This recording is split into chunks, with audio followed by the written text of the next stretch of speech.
10시 40분까지 합시다. 딱. 이거 되게 좋아하신다. 이런 걸 좋아하는구나. 알았어요. 앞으로 이제 항상 11시까지 한다고 해놓고서, 이제 또 시간, 앞으로, 향후 일정은 항상 제가 앞으로서는 무조건 11시까지 한다고 해서 이제 10분 땡겨가고, 이런 걸 좋아하시는구나. 예. 예, 알겠어요. 여러분 좋아하시는 포인트를 이제 감을 잡았는데, 이제 끝나죠. 예. 예.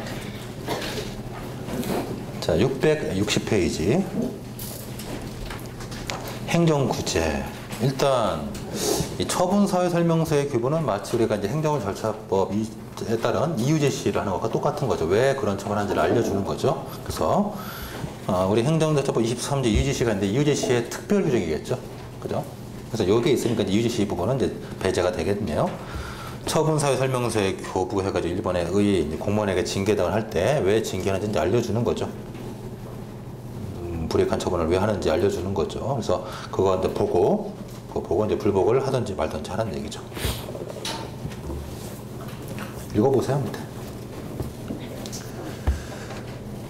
그래서 이제 우리 판례가 요거를 좀 굉장히 완화해서 보고 있는 취재 판시에서 처분사회 설명서만 교부가 되면 왜 이제 자르는지 정확한 내용의 구체적인 사유가 나와 있지 않고 그냥 법적 근거만 제시돼도 그걸로도 충분하다라고 그러니까 경미하다 정도로 본 것 같죠. 예, 판례 취지는. 예. 그 다음에 그러면 이번에 후임자의 보충 발령을 잠깐 정지시켜 놔야겠죠. 그냥 뭐 잘렸다고 무조건 다음 후임자 들어왔다가 다시 복직하면 어떡할 거예요. 그래서 40일 동안 후임자 보충 발령 못한다. 뭐 당연한 얘기가 되겠고, 그 다음에 이제 소청 나오네요. 예, 공무원법상 특별 행정심판제도인 소청제도, 소청. 두 번째 줄 특별법상의 행정심판이죠. 이 사실 소청심사위원회 소청 제기 요거를 이제 고려해가지고 우리 행정심판법도 이제 바뀐 거예요. 요걸 보니까 요거 잘 되거든요. 그래서 우리 행정심판법도 심판위원회하고 재결청을 구분했다가 이제 합쳐버린 거죠. 위원회가 다 하도록. 예. 특별법상의 행정심판이다. 뭘 다투느냐? 징계, 처분, 그 밖에 본인의 의사에 반하는 불이익한 점 뭐가 있을까요? 뭐 직위 해제, 직권 면직 뭐 다 들어가겠죠. 뭐 그 밖에 그다 뭐가 있을까요? 예를 들면 정부 발령 다 다툴 수 있는 것들이죠. 그래서 징계 처분 그 밖에 본인의 의사에 반하는 불이익한 처분들은 부작위에 대해서 다툴 수 있도록 하고 있겠고, 합의제 행정청이다. 오른쪽 넘어가면 합의제 행정청이다. 자, 소청의 절차 큰 목차 위주로 일단 소청을 제기하고 변호사 대리할 수 있게 돼 있죠. 심사하죠. 심사하고 여기서 하나 기억할 것은 그냥 법조문에 있는 거지만 기억할 것은 진술기회가 부여되지 않으면 무효다. 이 정도 조문 하나 있다라는 거. 진술기회가 부여되지 않으면 무효다라는 취지 조문이 하나 있다는 거 기억하시고, 3번의 결정, 각하, 기각, 그 다음에 인용으로서 취소, 변경, 무효 확인, 의무행 결정. 그래서 사실 행정심판의 종류에 준하는 거죠. 그죠? 취소 심판의 성격 갖고 있는 소청제기 가능할 수 있고, 음행 심판의 성격 갖는 소청제기 가능한 거죠. 실제 사건 중에서는 이런 게 있었죠. 상급 승진 대상자로 뽑혔는데 승진이 안 돼가지고 계속 끝까지 뭐 한참 지나도 1년이 넘도록 아무 응답이 없다 보니까 그래서 이제 먼저 음행 심판 성격 갖고 있는 소청을 제기했다가 그 당시까지 끝까지 아무런 응답이 없으니까 이제 그 소송을 제기했던 그런 사건이 있었거든요. 그래서 이 소청이라는 것은 결국 종합적인 단어로서 이 소청의 실질이 취소 심판일 수도 있고 음행 심판일 수도 있어요. 그때그때 판단하시면 돼요. 자, 뭐 그 정도 보시고요. 그 다음에 변경, 우리가 알다시피 적극적 형태의 변경을 말하는 거죠. 상대방에게 유리해야죠. 그래서 불이익 변경금지 원칙 적용되죠. 그죠? 불변금 적용되고 기속력 인정되고. 예. 그래서 일반적인 우리 행정심판하고 사실 이름만 좀 다를 뿐 같잖아요. 예. 그래서 우리가 재결소송 문제를 할 때 소청 부분을 많이 감안해서 문제를 내죠. 자, 그러면 이제 가봅시다. 4번의 행정소송. 일반 공무원의 경우 우리 이미 다 알고 있어요. 소청 반드시 거쳐야 되는 필수적 전치주의. 그러나 갔다 왔다 할지라도 결정 자체에 고연하자가 없는 한 원처분이 소송의 대상이죠. 원처분주의. 우리가 다 알고 있는 거예요. 그래서 넘어가요. 자, 나번 교원이 문제인데, 교원은 국공립학교 교원은 공무원이기 때문에 그쪽으로 보내면 돼요. 똑같아요. 기억할 것은 오로지 사립학교 교원만 기억하면 되죠. 자, 다음 페이지. 자, 그래서 여러분이 머릿속에 신분적으로 한 3명을 따로 구분해서 좀 봐야 돼요. 신분적으로. 일단 그냥 공무원, 그 다음에 근로자, 그리고 딱 중간쯤에 껴있는 사립학교 교원. 한번 읊어볼까 한번? 자, 공무원이면 어떻게 가죠? 공무원이면 소청심사 갔다가 행정소송 가죠? 그죠? 이때 소청심사 반드시 가야죠. 필수적 전심 절차. 그러나 원처분주의죠. 됐죠? 네, 공무원은 필수적 소청 전치주의고 원처분주의. 첫째, 됐어요? 이 공무원은 뭐 국가 공무원이든 지방 공무원이든 교육 공무원이든 가리지 않아요. 둘째, 근로자 어떻게 하죠? 근로자는 민사소송 제기할 수도 있지만 진호위에 가서 구제 신청했다가 그 결과 보고 마음에 안 들면 중노위 가서 재심 청구했다가 그 결과 보고 마음에 안 들면 재심 판정 취소해서. 자, 그러면은 첫째, 반드시 중노위 갔다 와야죠. 필수적 전치주의. 그리고 재결주의죠. 여기까지 기억하고 이제 우리가 그 다음 기억하긴 사립학교 교원이 이제 봐야 돼요. 사립학교 교원 또 특수하단 말이죠. 아주 특별하단 말이죠. 자, 사립학교 교원은 신분은 근로자죠. 그런데 교사잖아요. 교사. 그래서 교사로서의 법적 지위를 보장해주기 위해서 사립학교 교원은 소청심사를 제기할 수 있도록 길을 열어두고 있어요. 그러면 자, 재밌어지죠. 사립학교 교원에 대해서 이 갑이 사립학교 교원이에요. 사립학교 교원.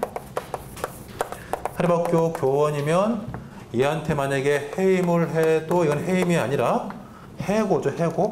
그렇죠?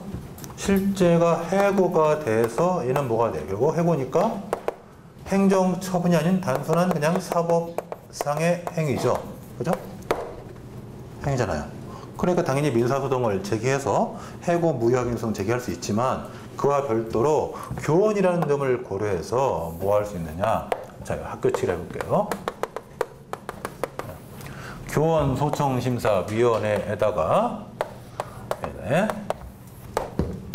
자, 소청을 제기할 수 있도록 하고 있죠. 그래서 교원 소청심사위원회에서 자, 숫자를 붙일게요. 소청심사위원회에서 뭐 인용이든 기각이든 각하든 결정을 할 거 아니에요. 뭔가 어쩌고 결정하겠죠. 이 결정이 처분이죠. 그죠? 이게 처음 나온 처분이죠. 이게 법적 성질이 원처분, 이게 처분이에요. 처분 그냥 원처분이고 아니 원처분이 쓸 거 없고 그냥 처분이 요것만 처분이죠.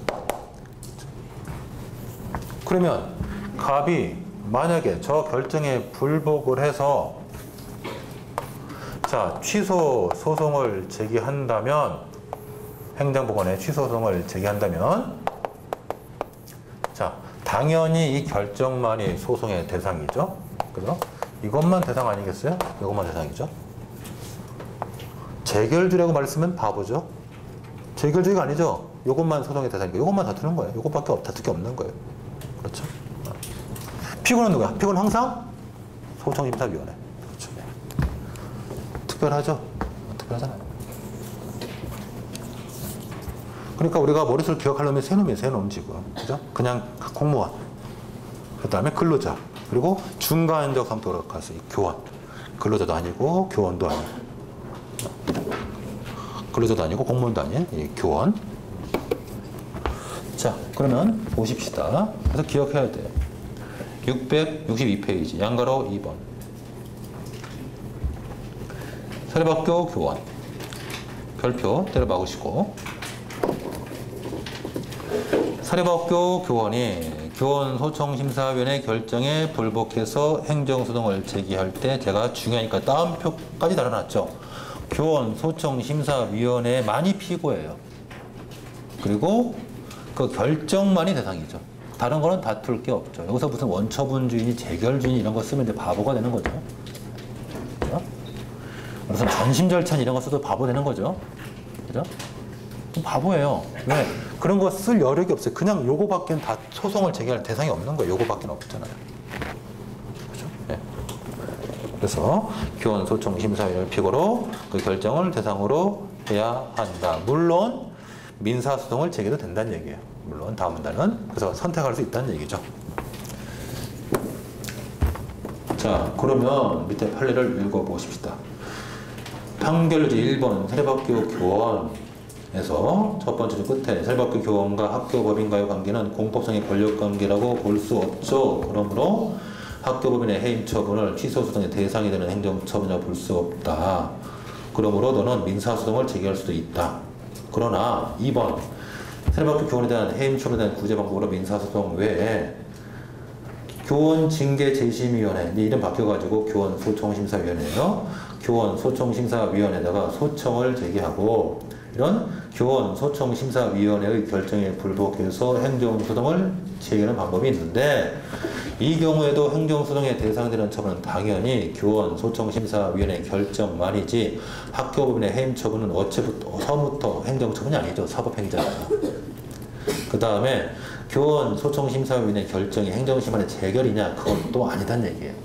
이것 말고는 다툴 게 없는 그냥 처분이란 얘기죠. 네. 요거 출제 되겠죠? 네, 중요한 거니까 항상 머릿속에 신분적으로 세 명을 생각하고 세 명이 각각 다 달라요. 네. 자, 그러면 자 우리가 이걸 옆으로 지금 눕혀놔서 그렇지 엄밀히 말하면 이 소청심사위원회가 행정청이고 교원과 학교 측이 상대방이 되는 거죠. 그렇잖아요? 이걸 이렇게 다시 돌려놓으면 우리가 사진 찍어놓고 이제 반바퀴 돌리잖아요.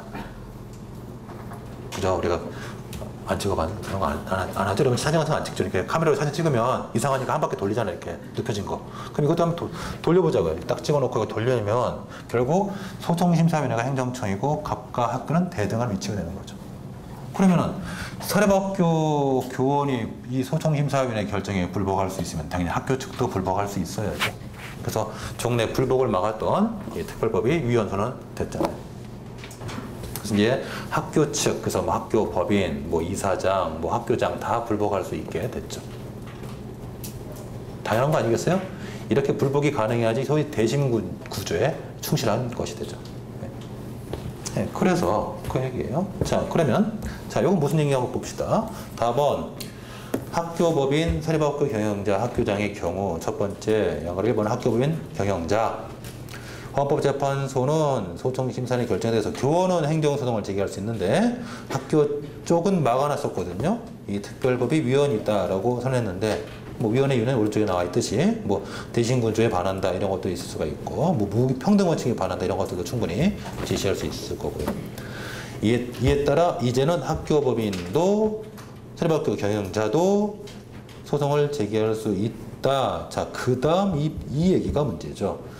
이렇게 위헌 결정을 통해서 학교법인이 비로소 소송을 이제 제기하게 되죠. 그죠? 종전 같은 경우는 만약에 갑이란 학교법인이 해봅시다 그러면 갑이란 학교법인이 이 소청심사위원회 2년 결정에 불복해서 소송을 제기하면 법원은 일단 각하할 거 아니에요. 그죠? 너 소지기 못해. 각하할 거 아니에요. 그랬을 텐데 결국 헌법재판소의 위헌 선언으로 인해서 이제는 소송을 제기할 수 있게 되죠. 그러면 언제부터 소송을 제기할 수 있느냐? 결국 위헌 결정이 있음을 안 날로부터 90일. 안 날 90일. 그리고 있은 날 1년 이내 소송을 제기할 수 있다. 이렇게 본 거예요. 그러면 그 다음에 위헌 결정이 있은 날로부터 90일이 지나면 다른 학교들은 어떻게 돼요? 어차피 법이 개정됐을 거 아니에요. 위헌 결정 나왔을 거 아니에요. 그럼 이건 누굴 말하는 거예요? 이건 지금. 얘는 누굴 말하는 거죠? 당의 그 학교. 그죠? 처음에 사건을 제기했던 그 학교를 말하는 거죠. 그 학교. 그러니까 이건 생각 꼭 해봐야 돼요. 그러니까 그 학교 말고 다른 학교들은 이제 그다음부터 소송을 다 할 수 있죠. 자연스럽게. 그냥 아무 때나 소송을 제하면 되죠. 네. 그 당의 사건에 그 학교를 말하는 학교. 그 학교. 어떤 학교가 소송을 제기하려 했더니 막았을 거 아니에요. 너 못해. 그 학교 말고 그 학교. 그 학교는 위헌 결정이 있으면 안 날로부터 90일 이내 소송을 제기할 수 있다는 얘기예요. 지금은 이제 다 소송을 자유롭게 제기할 수 있고. 네. 그래서 이제는 판례가 하나 더 나가서 오른쪽에 663페이지 학교장도 이제 소송을 제기할 수 있다. 똑같이. 그래서 학교 측 다 불복할 수 있죠. 학교법인, 경영자, 학교장 다 그냥 이런 소청심사위원회 2년 결정에 불복해서 소송을 제기할 수 있다라고 하는 거죠. 663페이지 한글 이번에 학교장까지 같이 알아두세요. 뭐 목차만 받으면 어차피 똑같을 거예요. 학교법인, 경영자, 학교장 다 불법할 수 있다. 자, 넘어가십시다.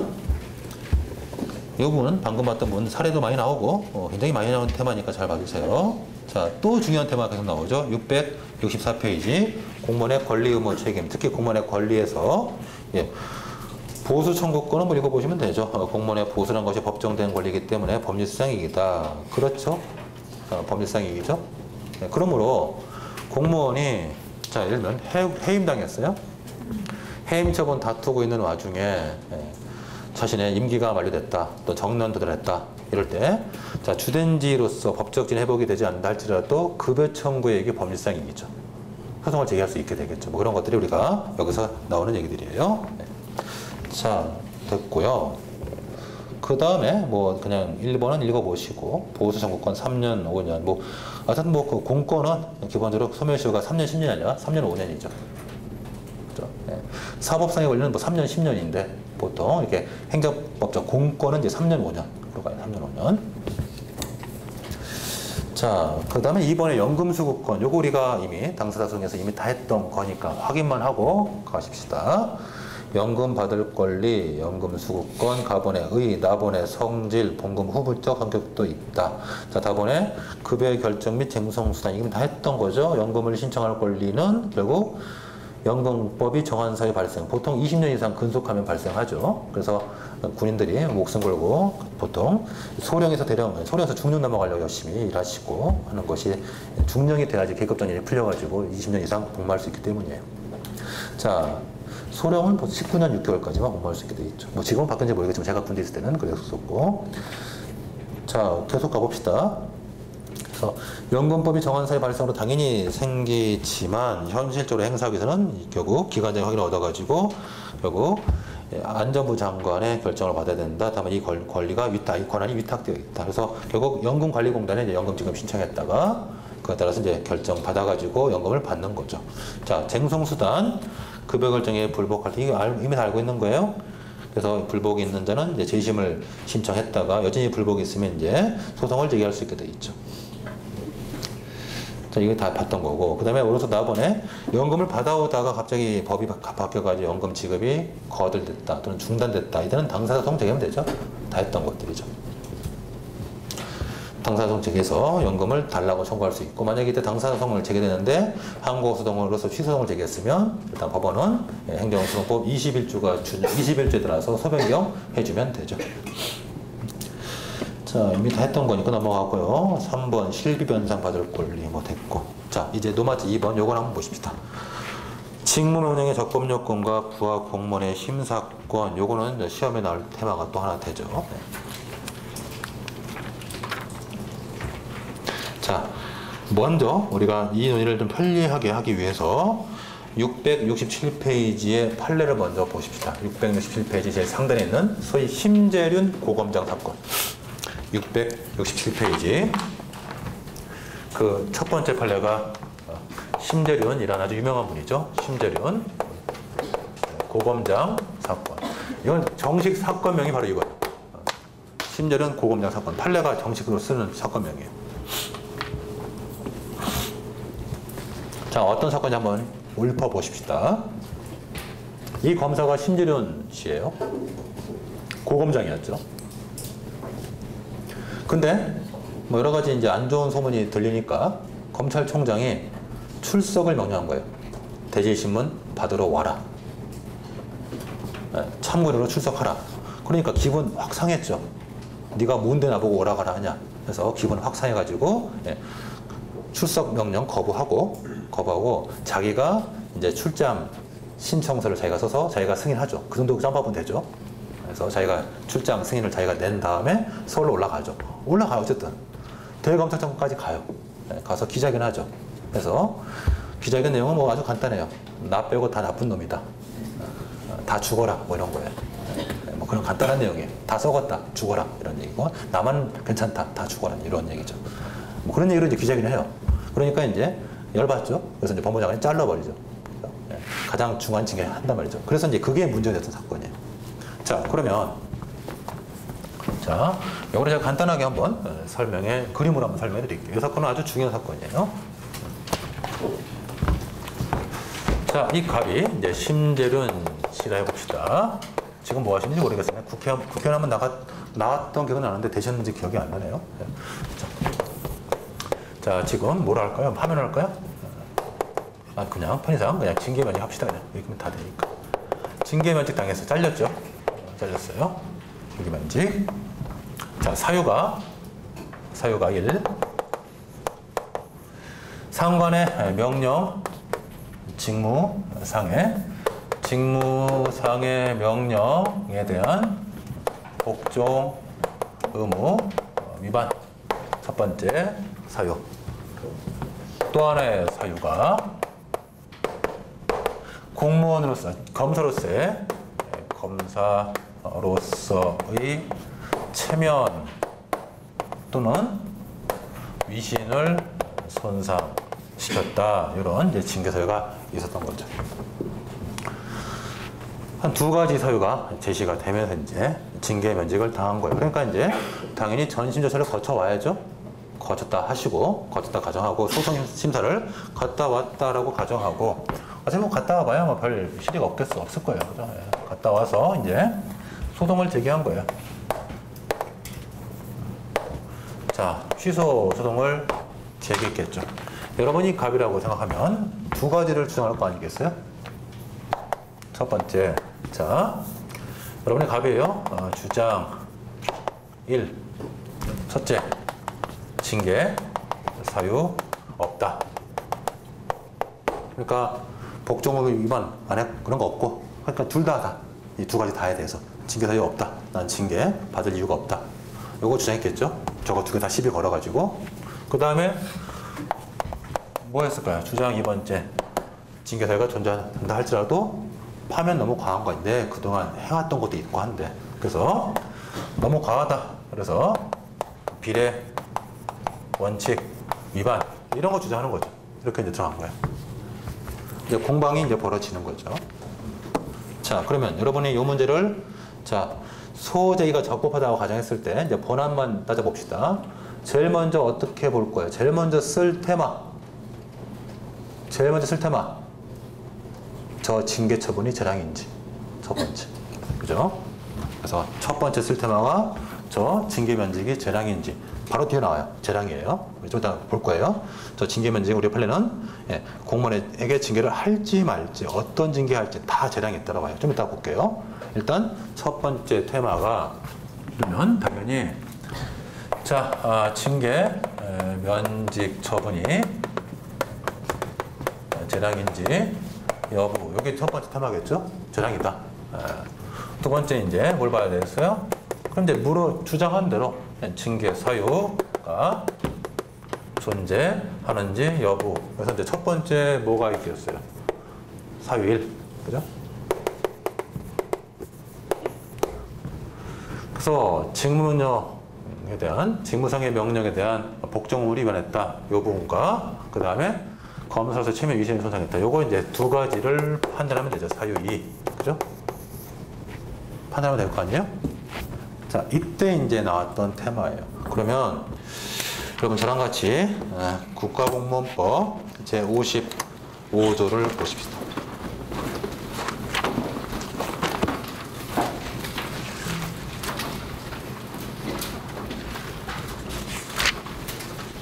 (56조)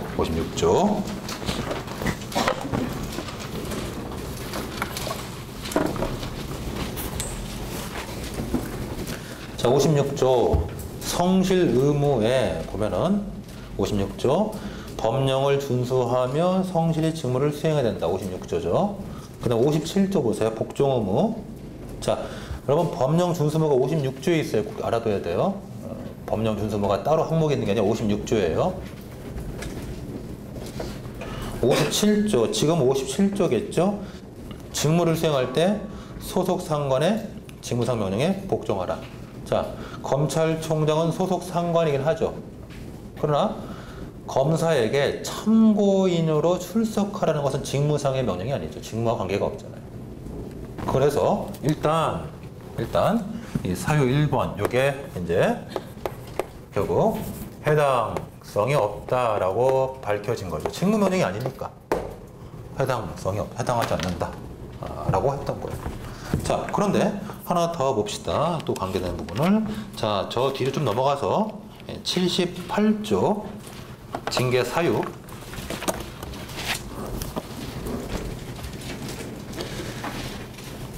자, 징계 사유 78조. 자, 일단 읽어보면서 잘 따라와 보세요. 판례에 따라 설명해 드릴게요. 징계 사유 78조랑 공무원이 다음 각호의 어느 하나에 해당하면 징계 의결을 요구해야 되고 징계 처분해야 된다. 마치 기속 행위처럼 보이죠. 조문상으로는. 그러나 판례는 그렇게 해석하지 않아요. 징계 사유가 발생하면 징계 의결을 하라라는 점에서만 기석을 당할 뿐 임명권자가 징계를 할 것인지 말 것인지 어떤 징계를 선택할 것인지 다 재량권이 있다라고 봐요. 그러니까 이거는 법조문대로 보지 마시고 판례대로 그냥 나중에 쓰시면 되겠고, 좀 이따 판례 보여드릴게요. 징계 처분은 재량이에요. 자, 그러면 언제 징계하나요? 1호 2법 또는 2법에 따른 명령 위반했을 때. 그래서 아까 봤던 56조, 57조, 58조 공무원의 각종 의무들이 있죠. 이런 거 위반하면 징계가 간다는 얘기예요. 55조부터 해서 65조까지 공무원의 의무인데 이거 의무 위반하면 징계 간다는 얘기고, 그 밖에 사무에 갔더니 직무의 내외를 불문하고 체면된 위신을 손상하게 한 경우도 있죠. 이것도 징계 사유죠. 그렇죠. 그래서 자, 두 번째 사유는 이건 해당성이 있다라고 봤어요. 해당하다. 해당성이 있다. 그래서 일단 징계 사유는 하나는 존재하죠. 그렇죠. 네, 실제로. 네, 됐고. 자, 이제 법조문 덮어도 돼요. 자, 그 다음에 이제 뭘 봐야 돼요? 징계 사유는 있지만, 징계는 해야 되겠지만, 너무 과한 거 아니냐. 그래서 결국 재량권의 일탈 남용 여부, 즉 비례원칙 위반 여부죠.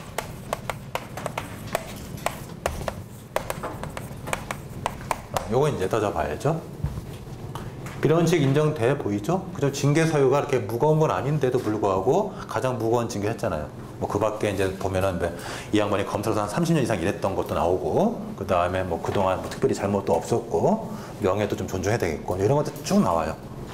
뭐 생계 이런 건 이제 생계는 쓸 필요는 없고, 뭐 검사인데 검사장인데 생계까지 고민할 필요는 없죠.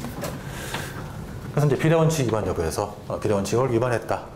징계는 그러니까 징계 사유가 가벼운 편인데 징계가 무겁다, 이게 문제됐던 거예요. 그래서 비례원칙을 위반했다. 자, 이때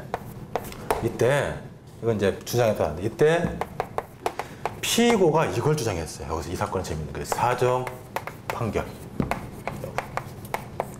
소송에서 피고가 이제 해도 안 되니까 법무부 장관이 뭐라고 했냐면은, 이 양반이 이제 인용 판결을 받아서 복직하면 우리 검사는 상명하복으로 돼 있는데 지금 다음 기소가 이미 다 차고 올라갔다. 그런데 이 양반 들어와 버리면은 상명하복 체계가 무너진다. 라고, 그래서 피고가 이제 사전 판결을 해달라. 라고 주장했던 거죠. 그랬더니 우리 법원이 뭐라고 했냐면은, 그건 니네 조직에서 신경 쓸 문제고 우리는 관심 없다. 뭐 니네 조직이 무너지든 말든 뭐 위기질서가 박살나든 말든 우리는 관심 없다. 그리고 실제로 보면 이 양반이 복직해서 일하겠어요? 복직해서 퇴직연금 받고 명예회복하고 한 2, 3일 있다 나가겠죠. 뻔한 거 아니에요? 뭐하러 밑에서 일하겠어요? 그래서 그런 거 감안해서 하단 판결 신청 배척했는데, 이제 법적인 얘기로 바꿔본다면 이게 검사의 뭐 상명하복 조직 이런 것들은 공익과 별 관계가 없다. 공공복리와 관계가 없다. 그래서 하단 판결 인정하지 않고 그냥 결국 취소 판결로 끝났던 사건이에요. 결론은 취소 판결. 복직해서 연금 다 받아가시고 명예회복하고 이제 바로 옷 벗고 나오셨죠. 국회의원 선거 나온 것까지 기억나는데 되셨는지는 제가 기억이 안 나요.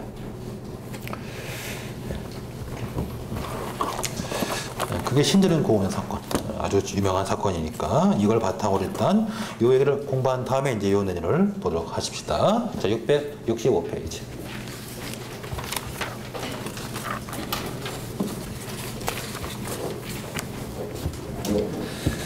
자, 넘어져. 이번에 직무명령의 적법요건과 부하공무원의 심사권. 직무명령은 상관이, 부하공무원. 그렇죠? 아까 봤던 훈령은 상급 행정청이 하급 행정청의 상대로, 하급 행정청을 상대로. 여기는 상관이 부하공무원을 상대로. 상관이 부하공무원에게 관하는 일체의 명령. 이것이 이제 상대방이 특정되어 있으면 마치 개별적 구체적 규례 성격을 띠고 있고, 상대방이 불특정 사실이면 이제 마치 이것은 일반적 추상적 규례 성격도 가질 수가 있다는 얘기예요. 그래서 직무명령은 상당히 범위가 아주 넓은 개념이죠.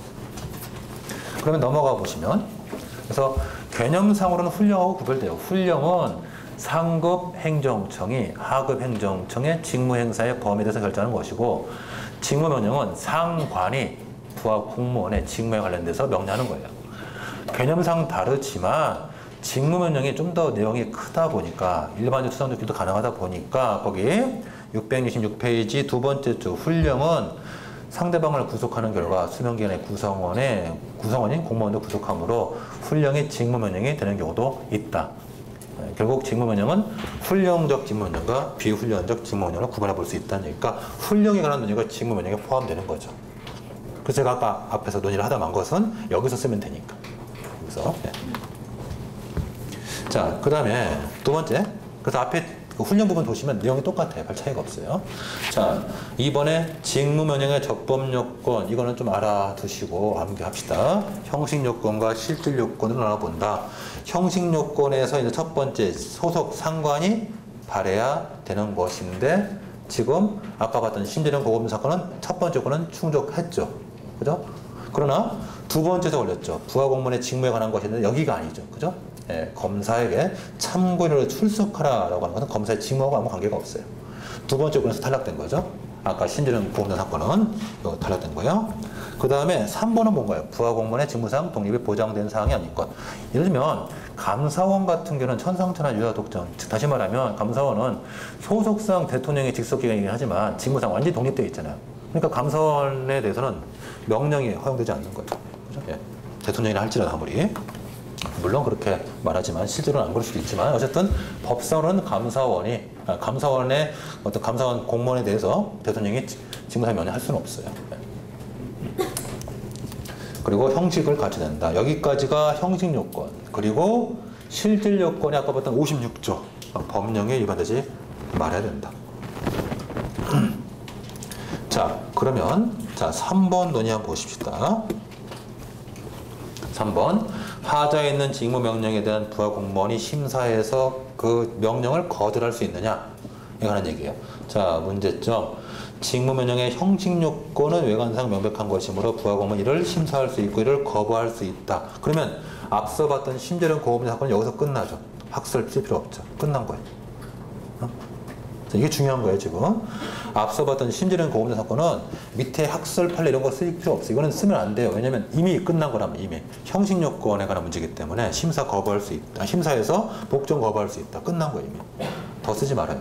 거기서 끝나는 거예요. 그러면 지금 얘기는 뭐냐? 뒤에 학설 얘기는 이거 뭐의 충돌이냐? 공무원의 법령 준수 의무하고 그 다음에 상관의 명령 복종 의무의 충돌의 문제예요. 예를 들어서 어떤 지역이 건축허가가 나가면 안 되는 지역이에요. 법상. 그래서 법상 건축허가가 나가면 안 되는데 상관이 내주라고 명령한단 말이죠. 그러면 이때 부하공무원이 허가를 내줘야 되냐 말아야 되냐 고민하게 되죠. 법령 준수무하고 상관의 명령 복종 의무의 충돌의 문제, 여기. 자, 보십시다. 그러면 법령 준수무 어디서 봤어요? 아까 봤던 56조. 명령 준수무는 57조. 자, 둘 다 우리 공무원법상 의무죠. 하나 버릴 수 없잖아요. 둘 다 생각해야죠. 둘 다 존중해야죠. 그래서 학설 세 가지 일단 나오는데, 첫째, 어느 한쪽 우선하는 게 아니라 먼저, 자, 1설 실질요건 심사 부정설은 공무원의 복종 의무를 우선시하는 입장이에요. 무조건 따라가라.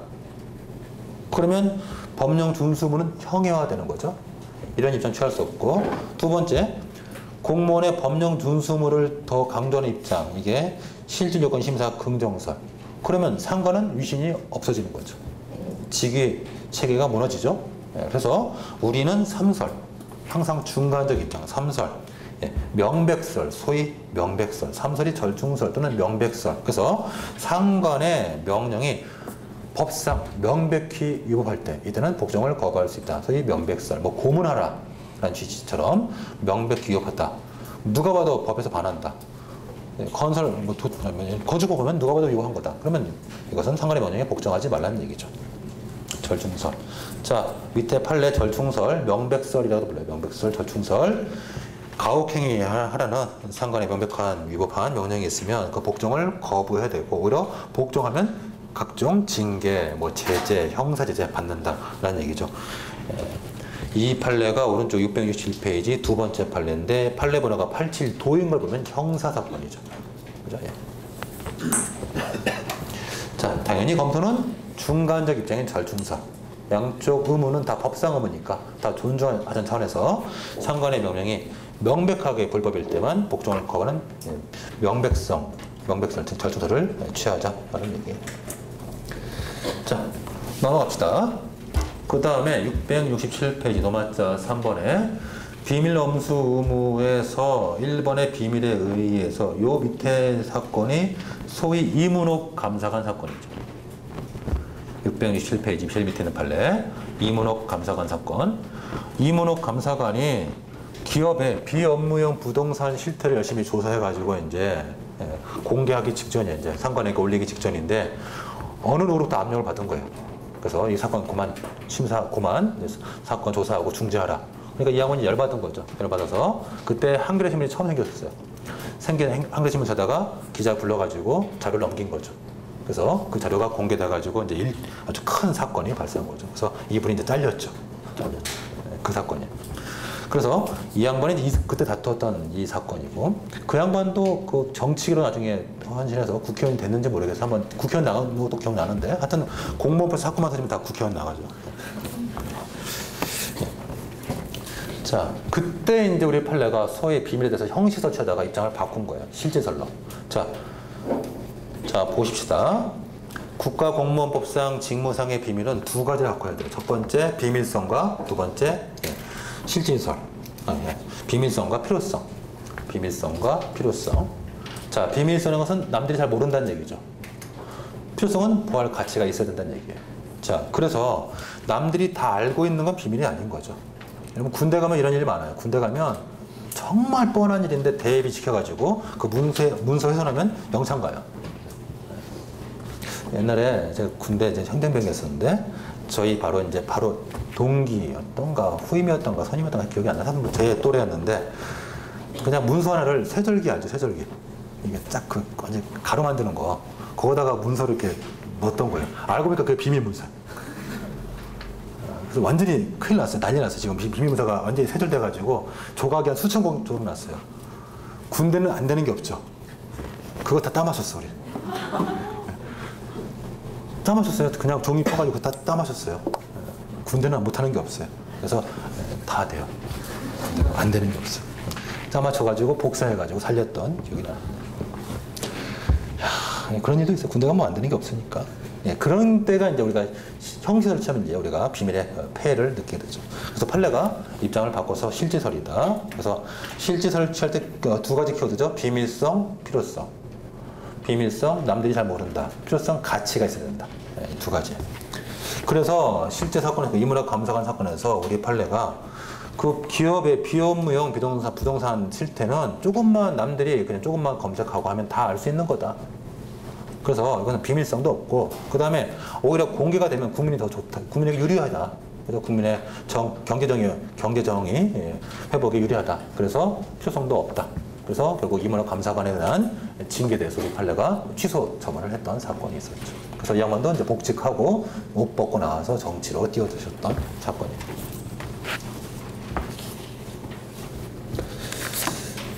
자, 넘어가시고 그 다음에 이제 668페이지 위반시 효과 비밀 엄수 의무 위반하면 징계, 형사처벌 뭐 다 받는 거죠. 네. 자, 넘어가자.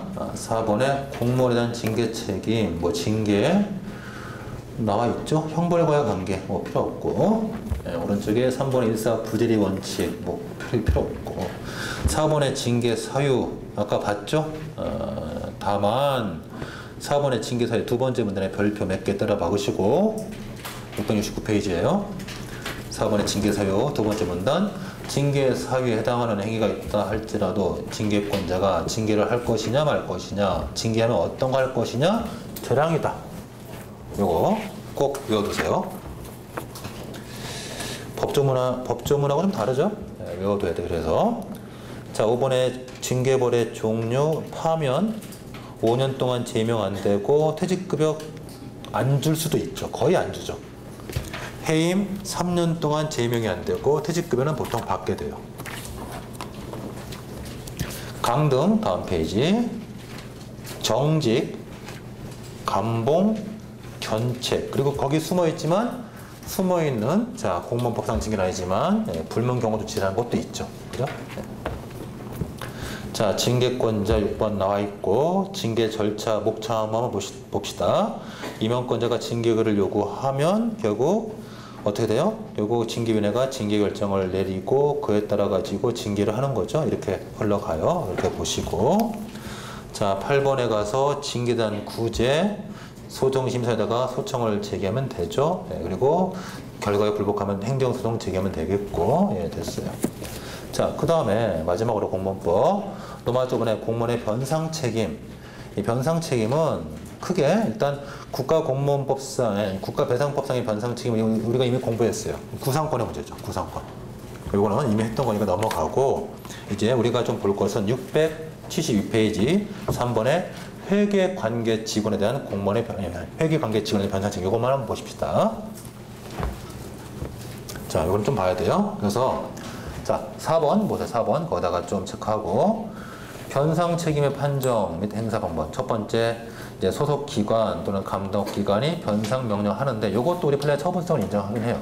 이것도 자 처분성 인정하고 있고 그러는데 보통 이런 소속 기관이 변상 명령을 했을 때 이것에 대해서 불복을 해서 이제 감사원에다가 이제 물어보죠. 그래서 첫 번째 4번 이 감사원의 변상 판정. 자, 요거 체크하시고 이게 이제 원처분 정도로 보시면 돼요. 이번에 감사원의 변상 판정. 그래서 보통 감사원이 얼마를 변상하라 이렇게 결정한단 말이죠. 그런데 이 감사원의 변상 판정에 불만이 있으면 일단 불복할 곳이 감사원밖에 없죠. 그죠? 그래서 다시 감사원에 재심을 청구해요. 재심 청구. 다번에 양가로 1번. 그리고 이 감사원의 재심 판정은 자신의 결정을 자기가 뒤집는 거죠. 그러므로 이것만 소송 대상 삼으면 되겠죠. 이게 소위 재결주의를 취한 사건이죠. 경우죠. 우리 재결주의 머릿속에 두 가지 기억나죠. 노동위원회 노동사건하고 변상 판정 사건이에요. 이거는 감사원이 자기가 자기 결정 뒤집는 거기 때문에 그래요. 자기가 행정처럼 결정했고 자기가 위원회처럼 뒤집는 거예요. 자기 결정이니까. 그래서 이 행정소송 양가로 2번 감사를 비롯해 행정소송 제기한다 했을 때 오른쪽 넘어가서 필요적 전심 절차고 재결주의다. 기억해줘. 필요적 전심 절차고 재결주의다. 재결주의 사건이에요. 두 가지고 재결주의 사건 기억하십시다. 자, 공무원법 여기까지 했고 조금만 더 합시다. 경찰법.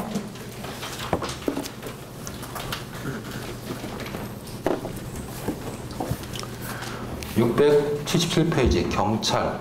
이 경찰법에서 경찰은 경찰의 신분을 가진 자 행정자가 말하는 게 아니에요. 우리 경찰 행정법에서 경찰은 위해 방지 활동 전반이에요. 전반. 그래서 우리가 생각하는 경찰보다는 좀 범위가 넓은 거죠. 자, 그러면 거기 경찰의 개념에서 형식적 의미의 경찰이 있는데 이게 경찰행정법상의 경찰이 아니고 우리 거기 나오는 두 번째 줄 실질적 의미의 경찰. 이게 경찰행정법상의 경찰의 개념이에요. 즉 공공의 안녕과 질서 등 위해를 방지하는 모든 활동. 위험과 장애, 위해죠. 위험과 장애, 줄여서 위해를 방지하는 모든 활동. 위해 방지 활동을 우리가 경찰이라고 부르고 이게 실질적 의미의 경찰이고 이게 행정법에서 말하는 경찰이에요. 자, 그러면 정의 꼭 기억하시고 그 다음에 경찰의 종류도 거기에 써놓은 거 정도는 구분할 수 있어야 돼요. 필요하니까. 자, 행정경찰과 사법경찰이 있는데 우리가 결국 실질적 의미의 경찰은 행정경찰을 말하는 거죠. 사법경찰은 빼고. 그래서 행정경찰이 실질적 의미의 경찰이고 이런 행정경찰이 다시 내려와서 보안경찰과 협의의 행정경찰로 구분돼요. 그러니까 화살표를 해두면 좋죠. 거기에 행정경찰이 실질적 의미의 경찰로서 우리가 행정법상의 경찰이고 이게 다시 보안경찰과 협의의 행정경찰로 구분돼요. 그러면 보안경찰은 뭐냐? 경찰의 신분을 가진 자, 말 그대로 경찰의 신분을 가진 자의 위해방지 활동을 말하고 협의의 행정경찰은 경찰의 신분이 아닌 자, 뭐 소방공무원 등등의 여러 가지 위해방지 활동을 협의의 행정경찰 이렇게 부르는 거죠. 됐죠? 이 정도는 구분할 수 있어야 되겠고, 그 다음에 답은 쉽죠. 국가경찰과 지자체경찰에서 일단 경찰은 기본적으로 국가경찰인데 제주도만 자치경찰이 있죠. 현재. 그렇죠? 그래서 예를 들면 뭐 서울지방경찰청장이다 국가공무원이고 대전지방경찰청장은 국가공무원이죠. 예. 제주도만 자치경찰이 있어요. 예. 넘어가십시다. 자, 그러면 이제 여기는 큰 틀에서 경찰 작용은 침입적 작용이니까 반드시 법상 근거가 필요하죠. 그렇죠? 그러나 그런 경찰 작용을 통해서 경찰 작용이 과도하게 집행되면 안 될 테니까 한계를 설정해야 돼요. 다시 말하면 제2절이 경찰 작용의 근거고 뒤에 가서 제3절이 경찰 작용의 한계인데, 자, 항상 우리가 가능성과 정당성 이런 차로 보니까 일단 첫 번째 제2절 경찰 작용의 근거는 개별법상의 근거가 없어도 경찰 작용을 할 수 있을 것인가 가능성의 문제고, 그 다음에 뒤에 경찰 작용의 한계는 정당성의 문제죠. 항상 그런 차원에서. 달리 표현하면 경찰 작용의 근거는 법률 유보 원칙 차원에서의 제한이고 경찰 작용의 한계는 법률 우위 원칙 차원의 한계예요. 그래서 행정법 총론적인 관점에서 보시면 돼요. 특별한 거 아니니까. 그러면 한번 하나하나 살펴보십시다. 자, 제2절 경찰 작용의 근거, 법률 유보 차원에서의 문제죠. 전형적인 침해적 작용이므로 법적 근거는 반드시 있어야 돼요. 구체적일수록 좋죠. 자, 그래서 보통 식품위생법 또는 소방법 등의 각종 단속 활동할 수 있는 근거가 있으면 그에 따라 단속하면 되겠고, 만약에 여기에 해당성이 없다 할지라도 경찰관 직무집행법에 따라서 소위 표준조치, 수권조항에 따라서 각종 위해방지 활동을 할 수 있어요. 자, 문제는 이런 조문에 해당하지 않을 때 경지법 밑에 나와 있는 2조 6호에 근거해서 일반적 수권조항을 인정해가지고 경찰권 활동을 할 수 있느냐가 문제가 되는데, 요거는 바로 문제를 보면서 풀어봅시다. 오른쪽 697페이지 2003년 행시 문제. 자, 이걸 보면서 한번 풀어보자고요. 아주 짧지만 문제 자체가 좋아서 항상 제가 남겨놓는 문제예요.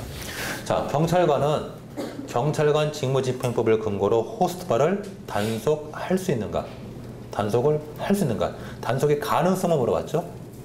단속이 정당한가 이렇게 물어보지 않았죠? 그러니까 법률 유보 원칙 차원에서 논의만 쓰면 되죠. 자, 문제는 제가 볼 땐 출제 오류예요. 왜? 호스트바가 뭔지는 모르는 사람이 있단 말이죠.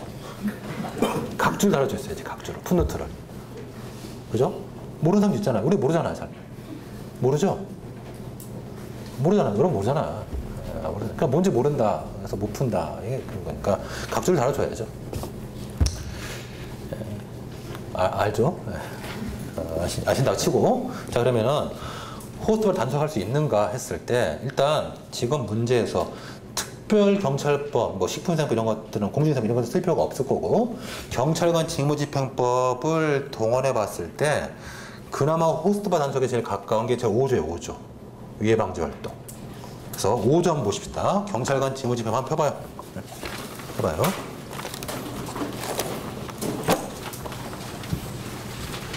자, 5조 제목 위험 발생의 방지.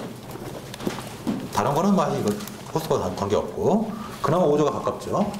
자, 5조 1항 경찰관은 인명, 신체 위해를 미치거나 재산에 중대한 손해를 끼칠 우려가 있는 천재, 사변, 공작물의 손괴, 교통사고, 위험물의 폭발, 광견, 미친 개, 분마류, 미친 말, 분마류, 광견, 분마류. 그래서 광견은 이제 미친 개는 이제 보통 고등학교에 가면 이제 학생 주임이 다 미친 개죠. 자, 천재, 사변. 그러면 자, 호스트바를 우리가 왜 단속하죠? 만약 호스트바를 만약에 부인이 또는 뭐 여자친구가 출입한다 그러면 이제 물론 남편으로부터 폭행의 위험이 발생할 수 있죠. 생명에 중대한 위험이 초래될 수도 있고 집안 경제가 파탄 나죠. 한 번 가면 못 끊는데요. 그래서 그런 점 때문에 5조다, 5조가 적는다. 이러면 이건 좀 과도한 해석이죠.